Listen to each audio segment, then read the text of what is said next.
Friends, पिछली class में हम लोग अवतल दर्पण में फोकस दूरी के लिए सूत्र पढ़े नहीं थे, उसे हम लोगों ने सिद्ध भी किया था। फॉर्मूला था 1/f equal to 1/v plus 1/u। आज वही फार्मूला हम लोग उत्तल दर्पण में पुनः सिद्ध करेंगे। जो हम लोगों ने सिद्ध किया है वह अवतल दर्पण के लिए था। आज हम लोग जो फार्मूला सिद्ध करेंगे वह उत्तल दर्पण के लिए होगा। तो एग्जाम में जो प्रश्न पूछा जाता है वो दोनों दर्पणों के लिए अलग अलग पूछा जाता है। ऐसा नहीं कहा जाता है कि सिद्ध कीजिए फोकस दूरी का सूत्र 1/f equal to 1/v plus 1/u होता है। ऐसा नहीं होता। उसमें कहा जाता है कि अवतल दर्पण के लिए या अवतल दर्पण की फोकस दूरी के लिए सिद्ध कीजिए 1/f equal to 1/v plus 1/u। उत्तल दर्पण की फोकस दूरी के लिए सिद्ध कीजिए 1/f equal to 1/v plus 1/u। तो इसीलिए दोनों दर्पणों में फोकस दूरी का सूत्र पढ़ना और उसे सिद्ध करना बहुत ही इंपॉर्टेंट होता है। सो मैंने फिगर ड्रॉ कर दिया है, इसे आप लोग समझ सकते हैं या इस फिगर को बनाना जानते हैं। उत्तल दर्पण में प्रतिबिंब का बनना में जो दूसरी कंडीशन होती है कि जब वस्तु अनंत और दर्पण के ध्रुव के बीच स्थित होता है, तो वही कंडीशन हम लोगों ने यहाँ लगाया है। ठीक है, इधर अनंत है और इधर दर्पण का ध्रुव है, बीच में मैंने ए बी एक वस्तु रखी है जिसका प्रतिबिंब दर्पण के ध्रुव और मुख्य फोकस के बीच बनता है, जो आभासी होता है, सीधा होता है और वस्तु से छोटा होता है। इस फिगर में मैंने थोड़ा से काम बढ़ाया है। जैसे मैं कहूं कि ध्रुव से जो वस्तु की दूरी होती है u, इसको भी मैंने लिख दिया है। ध्रुव से प्रतिबिंब की दूरी v, इसे भी मैंने लिख दिया है। फोकस दूरी f और वक्रता त्रिज्या r, इन सभी चीजों को मैंने चित्र में प्रदर्शित कर दिया है। जो उत्तल दर्पण द्वारा प्रतिबिंब का बनना था या अवतल दर्पण द्वारा था, उसमें u और v को प्रेजेंट नहीं किया जाता था। सिर्फ मुख्य फोकस f और वक्रता केंद्र c को दिखाया जाता था, न कि फोकस दूरी और वक्रता त्रिज्या को दिखाया जाता था। तो इसमें हमें इन सभी दूरियों को प्रयोग करना पड़ेगा, इसीलिए मैंने इन सभी चीजों को इसमें दिखा दिया है। तो जिस तरीके से अवतल दर्पण में हम लोग शुरू करते हैं कि कैसे त्रिभुज समरूप होते हैं, उनका क्या नियम होता है, सेम उसी तरीके से इसे भी सिद्ध करना है। बस फिगर थोड़ा से अलग है, यही हम लोग को ध्यान में रखना है। तो जरा देखा जाए, अगर मैं कहूं कि त्रिभुज ए बी सी और ए डैश बी डैश ये दोनों समरूप है। समरूप क्यों है? क्योंकि मुख्य अक्ष पर वस्तु लंबवत है या वस्तु हमेशा लंबवत रखी जाती है और प्रतिबिंब भी हमेशा लंबवत बनता है। सो अगर ए बी लंब है, ए डैश बी डैश लंब है, तो ये दोनों हो गए समकोण त्रिभुज। और समकोण त्रिभुज होने का मतलब ये समरूप हो गए। सो हम लोग कह सकते हैं कि A B C, A dash B dash C समरूप है। तो लिखा जाए त्रिभुज ए बी सी तथा त्रिभुज ए dash B dash C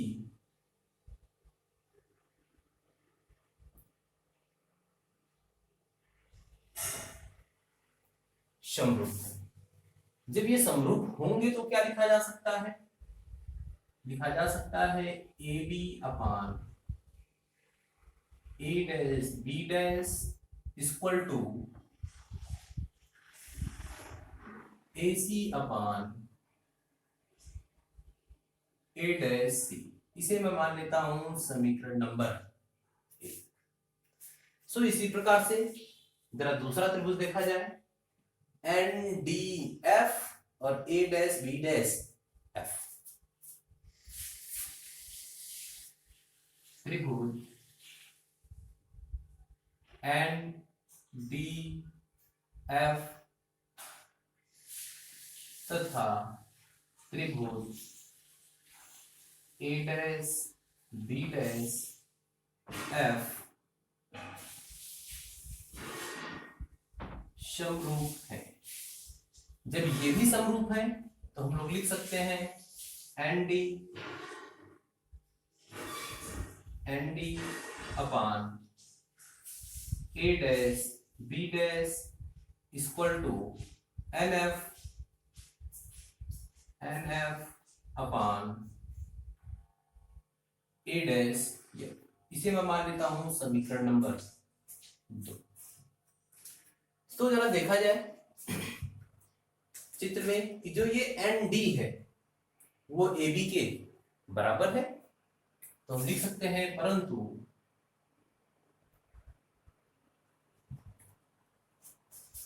N D equal to A B. A B है तो समीकरण 2 से हम लोग क्या लिख सकते हैं, समीकरण 2 से देखेंगे तो एन डी के स्थान पे जब आप ए बी लिखेंगे तो A B upon A dash B dash equal to N F upon A dash F. इसको मैं मान लेता हूं समीकरण नंबर 3। अब जरा समीकरण 1 और 3 को देखें। समीकरण 1 और 3 को आप देखेंगे तो इन दोनों समीकरणों का जो बाया पक्ष है वो इक्वल है, A B upon A dash B dash, A B upon A dash B dash. तो आप लिखेंगे समीकरण 1 व 3 से, समीकरण 1 व 3 से, समीकरण 1 व 3 से अगर दोनों का बायां पक्ष बराबर है तो दाहिना पक्ष भी बराबर होगा। तो हम लोग लिख सकते हैं A C upon A dash C equal to N F upon A dash F. इसको आप मान लीजिए समीकरण नंबर 4। पुनः वही पुरानी बात, यदि दर्पण का द्वारक छोटा होता तो बिंदु डी बिंदु पी के निकट होता, तो जो बिंदु पी से हम लोग लंब डालते तब वो एन पर ना आकर के बिंदु पी पर ही गिरता, अर्थात जो एन एफ की डिस्टेंस होती वो पी एफ के बराबर हो जाती। तो क्या लिखेंगे, यदि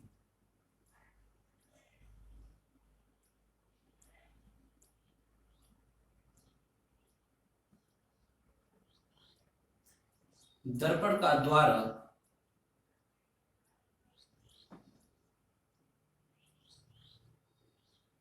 छोटा होता तो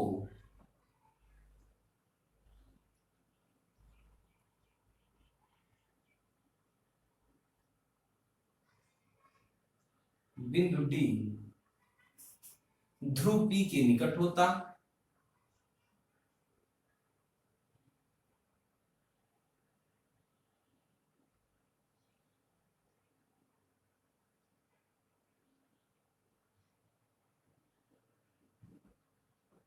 तो अगर ध्रुव पी के निकट होता तो जो एनएफ की डिस्टेंस है वो डी एन, जो एनएफ की डिस्टेंस है वो पी एफ के बराबर हो जाती। तो एनएफ ये बराबर होता पी एफ के। अगर आप एनएफ बराबर पी एफ लिखते हैं तो हम लोग लिख सकते हैं समीकरण 4 से,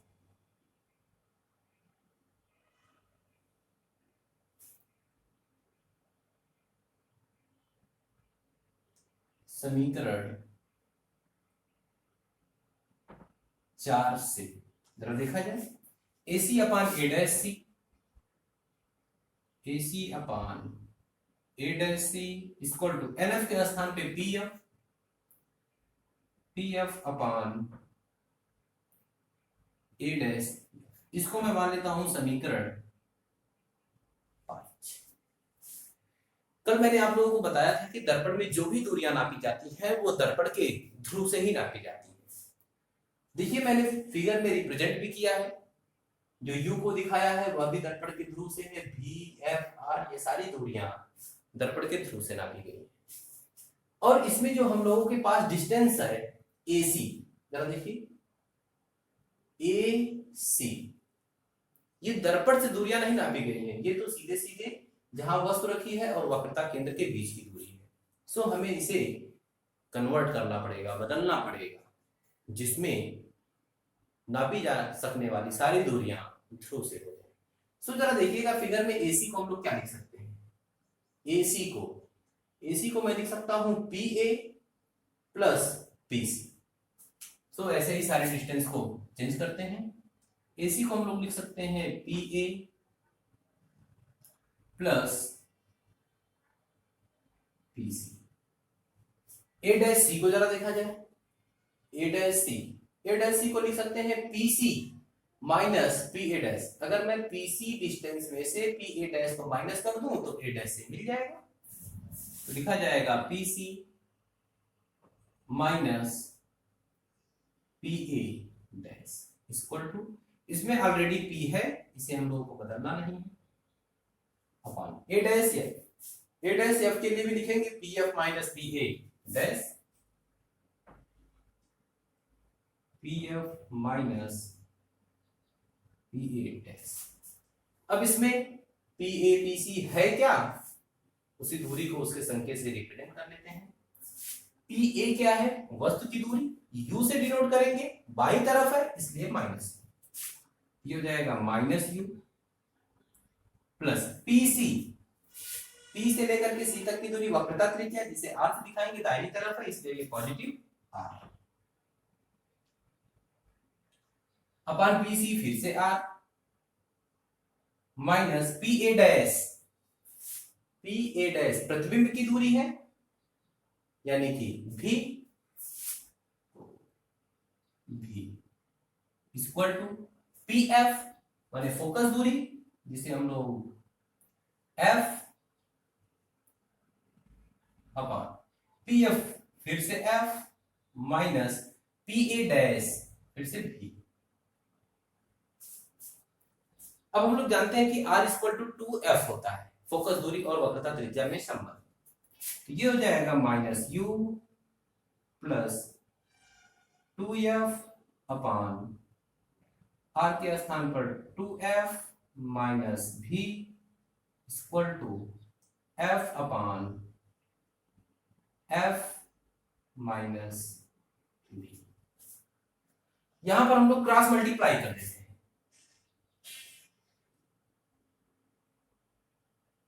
जब आप क्रॉस मल्टीप्लाई करेंगे तो क्या मिलेगा, माइनस यू प्लस 2f का मल्टीप्लाई हम लोग करेंगे f माइनस v में, ये बराबर होगा f का मल्टीप्लाई करेंगे 2f माइनस v। इसी को हम लोग थोड़ा से एक्सपेंड करते हैं, प्रसार करते हैं इसका। माइनस यू को बाहर निकालते हैं, माइनस यू का multiply f minus v plus 2f का जो मल्टीप्लाई होगा वह भी f माइनस v। यहां मल्टीप्लाई करते हैं, f का मल्टीप्लाई आप 2f में करेंगे 2f स्क्वायर, f का मल्टीप्लाई आप माइनस v में करेंगे माइनस एफ भी, माइनस यू का मल्टीप्लाई आप एफ में कर दीजिए माइनस यू एफ, माइनस का मल्टीप्लाई माइनस में करेंगे प्लस यू का भी में करेंगे यू भी, 2f का आप एफ में करेंगे प्लस 2f स्क्वायर और प्लस का मल्टीप्लाई माइनस में 2f का भी में 2f भी equal to 2f square minus f भी।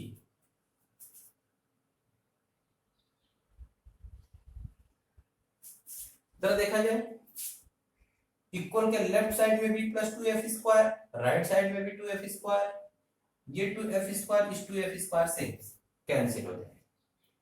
यू भी को बाई तरफ ही रहने देते हैं, बाकी को ट्रांसफर करते हैं, तो ये यू भी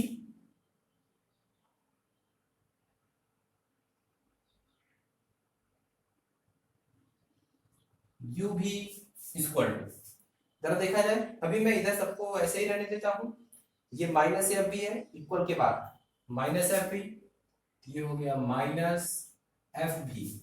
इधर से देखा जाए ये माइनस यू एफ आगे जाएगा तो plus U F, plus U F, ये ऑलरेडी यहां है पहले से, ये कैंसिल हो गया, और ये माइनस टू एफ भी आगे जाएगा प्लस टू एफ भी, प्लस टू एफ भी। फिर देखिए इन दोनों को, ये माइनस एफ भी ये प्लस टू एफ भी, इन दोनों को हम सॉल्व करेंगे, ये हमें मिलेगा यू भी इक्वल टू यू एफ, और टू एफ भी में से आप एफ भी को माइनस करेंगे तो ओनली एफ भी मिलेगा, प्लस एफ। अब हमें करना क्या है कि इसके दोनों पक्षों में यू भी एफ से भाग देना है, तो आप लिखेंगे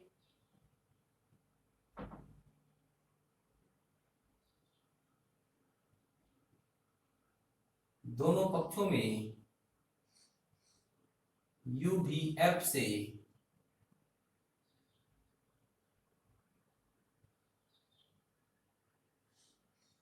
भाग देने पर, जब आप यू भी एफ से भाग देंगे तो ये U V upon U V F equal to U F upon U V F plus F V upon U V F, ये यू भी इस यू भी से कैंसिल हो जाएगा, यू एफ से कैंसिल हो जाएगा, एफ भी से कैंसिल हो जाएगा, यहां बचेगा one upon F equal to, यहां बचेगा वन अपान भी प्लस, और ये बचेगा वन अपान। सो यही फार्मूला हम लोगों ने कल सिद्ध किया था, one upon F equal to one upon V plus one upon. तो ये उत्तल दर्पण में फोकस दूरी का सूत्र है, इसकी सहायता से हम लोग पाठ में आए अनेक प्रकार के आंकिक प्रश्नों को भी सॉल्व करते हैं।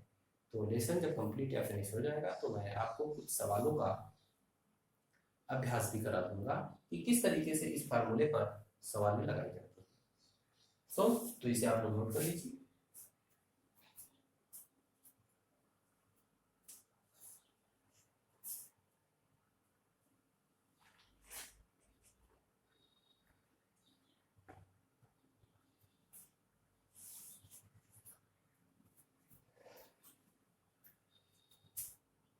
तो स्टूडेंट्स अब हम लोग अगली टॉपिक पढ़ेंगे संयुग्मी फोकस, तो इसे मैं इरेज कर देता हूं। तो अगली टॉपिक हम लोगों की संयुग्मी फोकस, ये मैंने लिख दिया है। संयुग्मी फोकस का मतलब होता है कि किसी दर्पण के मुख्य अक्ष पर स्थित वह दो बिंदु जिसमें से हम किसी एक बिंदु पर वस्तु को रखते हैं, तो इस बिंदु पर रखी वस्तु का प्रतिबिंब किसी दूसरे बिंदु पर करें, और जब हम इस बिंदु पर वस्तु को रखें तो इस वस्तु का प्रतिबिंब इस बिंदु पर करें। तो ये जो दोनों बिंदु होते हैं, इन्हीं दोनों बिंदुओं को संयुग्मी फोकस कहा जाता है, और इन्हीं दोनों बिंदुओं का जो नामकरण होता है वह संयुग्मी बिंदु कहलाता है। तो जो संयुग्मी फोकस या बिंदु होता है, संयुग्मी फोकस या आप कहिए, संयुग्मी फोकस जो होता है वह सिर्फ अवतल दर्पण में पाया जाता है, उत्तल दर्पण में नहीं होता है ऐसा। क्योंकि उत्तल दर्पण में हम लोगों ने देखा कि हम वस्तु को अनंत पर रखते हैं तो उसका प्रतिबिंब मुख्य फोकस पर बनता है, और जब अनंत और ध्रुव के बीच स्थित होता है तो उसका प्रतिबिंब ध्रुव और फोकस के बीच बनता है। हम लोगों ने वस्तु को फोकस पर या फोकस और ध्रुव के बीच रखा ही नहीं, इसलिए जो संयुग्मी फोकस होता है या जो संयुग्मी बिंदु होता है यह उत्तल दर्पण में नहीं होता। बात आती है क्यों अवतल में होता है। तो अवतल में आप देखते हैं कि जब वस्तु अनंत पर स्थित होती है तो उसका प्रतिबिंब मुख्य फोकस पर बनता है, और जब वस्तु मुख्य फोकस पर होती है तो उसका प्रतिबिंब अनंत पर बनता है। जब वस्तु अनंत और वक्रता केंद्र के बीच होती है तो उसका प्रतिबिंब वक्रता केंद्र और मुख्य फोकस के बीच बनता है, और जब वस्तु वक्रता केंद्र और मुख्य फोकस के बीच होती है तो उसका प्रतिबिंब अनंत और वक्रता केंद्र के बीच बनता है। तो जो मैंने इमेज फॉर्मेशन अवतल दर्पण में आपको पढ़ाया है उसमें आप देखेंगे आप वस्तु की स्थिति और प्रतिबिंब की स्थिति से आप तुलना करेंगे तो उसमें आप देखेंगे कि जब एक वस्तु पे एक बिंदु पर वस्तु को रखा जाता है तो उसका प्रतिबिंब दूसरे वाले बिंदु पर बन जाता है। जहां प्रतिबिंब रखा गया है, जहां प्रतिबिंब बना है, जब वहां वस्तु रखी जाती है तो उसका प्रतिबिंब पहले वाले बिंदु पर बन जाता है। तो इसीलिए कहा जाता है कि जो संयुग्मी फोकस होता है वह अवतल दर्पण में होता है, उत्तल दर्पण में नहीं होता है। ओके, तो यहां से एक प्रश्न बनता है कि संयुग्मी फोकस किस दर्पण में पाया जाता है? तो आपका जवाब अवतल दर्पण होना चाहिए। अवतल दर्पण में संयुग्मी फोकस होता है, न कि उत्तल दर्पण में। अगली टॉपिक हम लोग पढ़ेंगे दर्पण का रेखीय आवर्धन।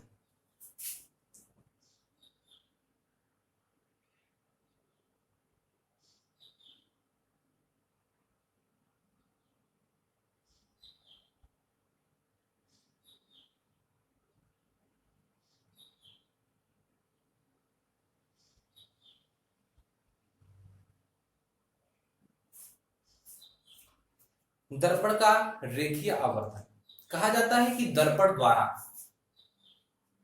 बने प्रतिबिंब की लंबाई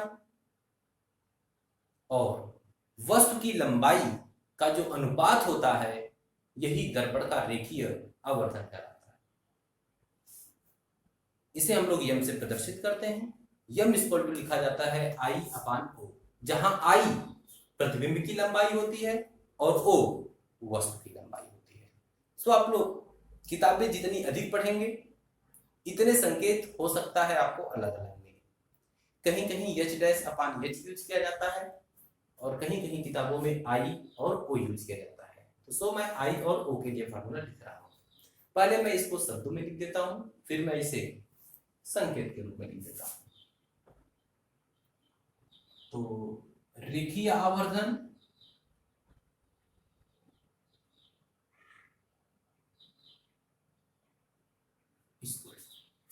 प्रतिबिंब की लंबाई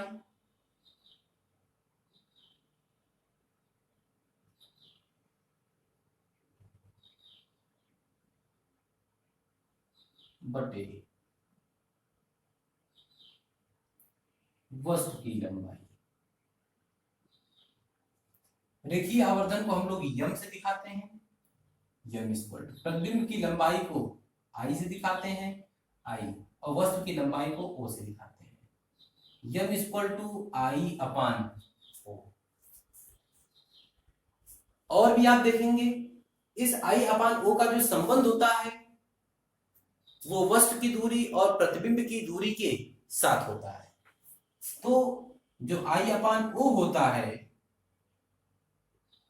ये बराबर होता है माइनस भी अपान यू, और आई अपान ओ का जो मान होता है वो यम होता है। सो एक फार्मूला और हम लोगों को मिल जाता है, M equal to I upon O equal to minus V upon you. ये दोनों दर्पणों के लिए सिद्ध भी किया जाता है कि कैसे जो आई अपान ओ है वो माइनस बी अपान यू के इक्वल आता है। सो मैं इसे आपको सिद्ध करके दिखा भी देता हूं, बाकी आप इसे नोट कर लीजिए।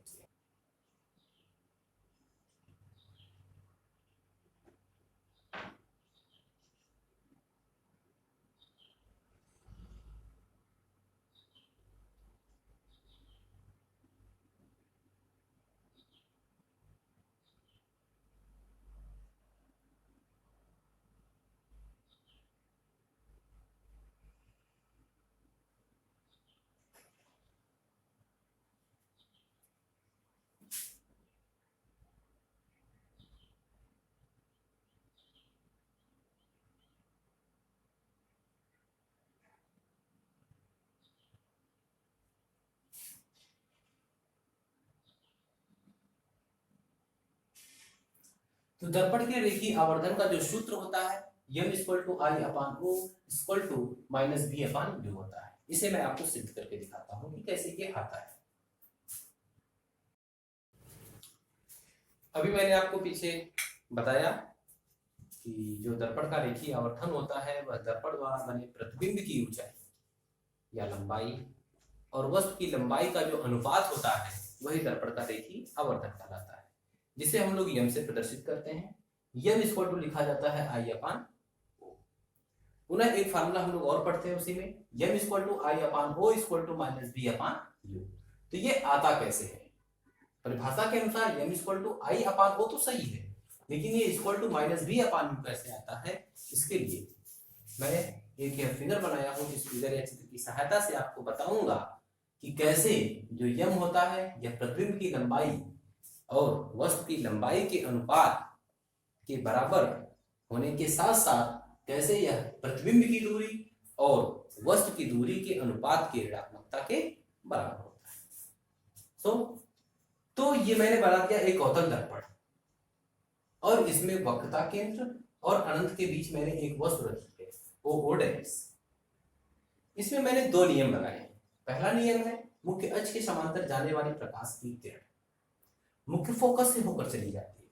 दूसरा नियम मैंने लगाया है परावर्तन का नियम, सीधे प्रकाश की किरण यहां से निकलती है और दर्पण के ध्रुव पर जाती है और दर्पण के ध्रुव से वापस लौट आती है। दोनों प्रकाश की किरणें जो परावर्तित है वो एक दूसरे को आई डैश पर काटती है, जहां पर वस्तु का प्रतिबिंब आई डैश बनता है। कंडीशन वही है, वहां भी वस्तु जब वक्रता केंद्र और अनंत के बीच स्थित होती थी तो उसका प्रतिबिंब वक्रता केंद्र और मुख्य फोकस के बीच बनता था। वही चीज यहां भी बनेगी। तो इसमें हम लोग लिखेंगे क्या, जरा देखा जाए त्रिभुज कौन कौन सा है। त्रिभुज O dash P, I dash P. हम लोग लिखेंगे त्रिभुज ओ डैश पी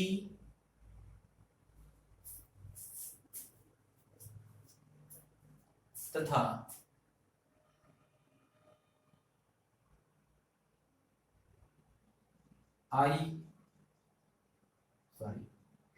त्रिभुज आई डैश पी से angle O dash O P, angle O dash O P ये बराबर होगा angle I dash I P के। क्या है देखेंगे तो आप कहेंगे कि ये दोनों समकोण है। समकोण है, अरे भाई ये प्रतिबिंब है मुख्य अक्ष पर, वस्तु है मुख्य अक्ष पर और ये प्रतिबिंब है। प्रतिबिंब और वस्तु दोनों मुख्य अक्ष पर लंबवत होते हैं, तो ये 90 अंश की कोण बनाएंगे। दूसरा जरा देखा जाए, हमने इसमें परावर्तन का नियम लगाया है। तो जब मैंने परावर्तन का नियम लगाया तो जो ये वाला एंगल है परावर्तन के नियम से इस वाले एंगल के बराबर होगा, क्योंकि जो आपतन कोण होता है वो परावर्तन कोण के बराबर होता है। तो हम लोग दूसरा लिख सकते हैं angle O P O dash ये बराबर होगा angle I P I dash, कारण परावर्तन के नियम से।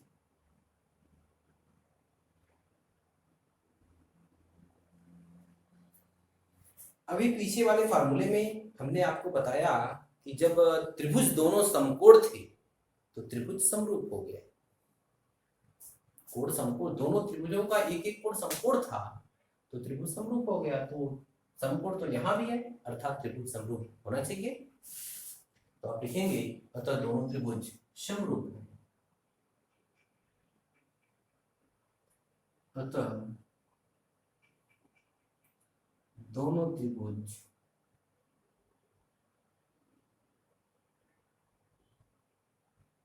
समरूप है।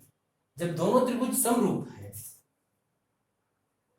तो समरूपता का कुछ नियम वगैरह होता होगा, जैसे हम लोगों ने पीछे पढ़ा भी, भुजाओं का अनुपात होता है। इसी प्रकार से यहां भी हम देखते हैं। तो क्या लिखा जा सकता है, I dash upon O dash equal to P I upon P O, I dash upon O dash equal to P I upon P O.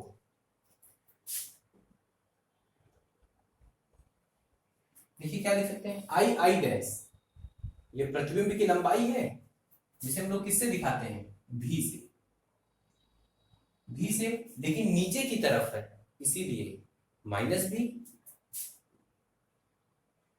Sorry गलती हो गई, प्रतिबिंब की ऊंचाई है या प्रतिबिंब की लंबाई है आई डैश, इसे हम लोग किससे दिखाते हैं, आई से, तो आई अपॉन ओ डैश है, ओ डैश वस्तु की ऊंचाई है जिसे हम लोग किससे दिखाते हैं, ओ से, आई अपॉन ओ स्क्वायर। जरा देखिए पी आई प्रतिबिंब की दूरी है जिसे हम लोग भी से दिखाते हैं, तो भी अपॉन पी ओ वस्तु की दूरी है जिसे यू से दिखाते हैं। मैंने दूरियों का चिन्ह, दूरियों का प्रतीक तो लिख दिया लेकिन चिन्ह मैंने नहीं लगाया है। आई डैश नीचे की तरफ है अर्थात ऋणात्मक, ये माइनस, ओ ऊपर की तरफ है प्लस, और भी बाईं तरफ है, यू भी बाईं तरफ है अर्थात दोनों। तो ये माइनस माइनस से कैंसिल हो जाएगा, तो ये हमको मिल जाएगा माइनस आई अपॉन ओ